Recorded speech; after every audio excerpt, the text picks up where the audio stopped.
Varahidevi Namo Namaha. Welcome to our YouTube channel Sagantiparty Talks. కోరిన కోరికలు తీర్చే సుందరాకాండ 34వ రోజు పారాయణము బ్రహ్మాస్త్రం. అక్షకుమారుని మరణవార్త విన్న అనంతరం దేవేంద్ర సమపరాక్రముడైన ఇంద్రజిత్తును చూస్తూ రావణుడు, నాయన, నువ్వు శాస్త్రవేత్తలలో అస్త్ర విద్యా విధుల్లో శ్రేష్ఠుడవు. నీ వీరత్వాన్ని దేవతలు దేవనాయకులు చవి చూశారు. చతుర్ముఖ ప్రజాపతిని ఆరాధించి బ్రహ్మాస్త్రాన్ని సాధించావు. రణరంగంలో దేవదానవులు నీ పాదాక్రాంతం కాకతప్పదు. భుజబలం తపోబలం కల నీ ధీశక్తి దేశకాలాలను పరిశీలించి సాగుతుంది. నీ ఆలోచనకు ముల్లోకాలు తలవంచాలి. తపస్సులో పరాక్రమంతో నాతో సమానుడివైన నువ్వు రణభూమికి వెడితే నేను నిశ్చింతంగా ఉంటాను. ఆ వానరం చేతిలో కింకరగణం నేలకూడింది. జంబుమాలి చనిపోయాడు. చతురంగ బలాలతో సేనాపతులు తిరిగి రాలేదు. అంతకు ముందే మన సచివతనయులు కన్ను మూశారు. నీ సోదరుడు అక్షకుమారుడు అంతిమ శ్వాస విడిచాడు. వారంతా నీ అంత బల పరాక్రమ సంపన్నులు కారు. బాగా యోచించి ఆ వానరుని పరాక్రమం పరిశీలించి కార్యరంగంలో ప్రవేశించాలి. నేను చూస్తూనే ఆ వానరుడు నిర్వీణ్యుడు అవ్వాలి. వాడికి సేనాబలం లేదు, వజ్రధారి కాదు, వాయుసుతుడు మాత్రమే, అగ్నిహోత్రుడు కూడా కాదు. ఇవన్నీ తెలిసాక ఏం చేయాలో నువ్వు ఎరుగుదువు. నిన్ను పంపడం ఉచితం కాదు, కానీ రాజధర్మానుసారం నువ్వే వెళ్ళాలి. యుద్ధ భూమిలో ఆయుధ బలం మాత్రమే చాలదు, అవసరానుకూలమైన వివేచన కావాలి. అది విజయ సాధనకు సహకరించాలి అన్నాడు. పిన్నాడు ఇంద్రజిత్తు. తండ్రికి ప్రదక్షిణం చేశాడు. పొంగుతున్న సముద్రంలా బయలుదేరాడు. రథాన్ని అద్రోహించాడు.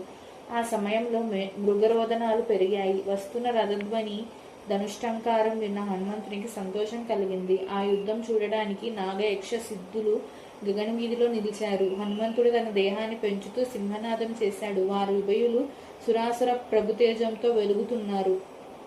లక్ష్య శుద్ధి గల ఇంద్రజిత్తు విడిచే నిశిత శరాలను అనాయాసంగా దూరం చేస్తున్నాడు మారుతి. కొంతసేపు గడిచింది. హనుమంతుని శక్తి ఎంతటితో అంతు చిక్కలేదు ఇంద్రజిత్తుకు.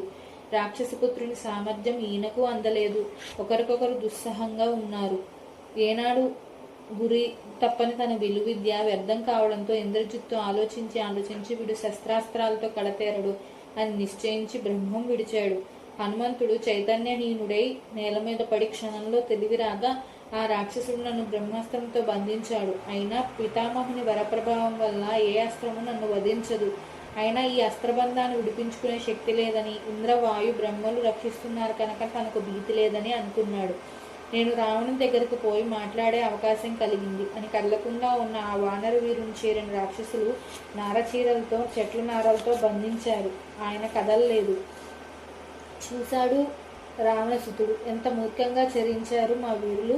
ఒక అస్త్రం బంధించి ఉన్నప్పుడు మరో బంధనం వేస్తే ఆ అస్త్రబంధం విడిపోతుందని ఎరుగరు అనుకుంటూ నడుస్తున్నాడు. రాక్షసులు హనుమంతుని లాక్కొని వెడుతున్నారు. బ్రహ్మాస్త్రం బంధం వదిలినట్లు తెలియలేదు ఆయనకు.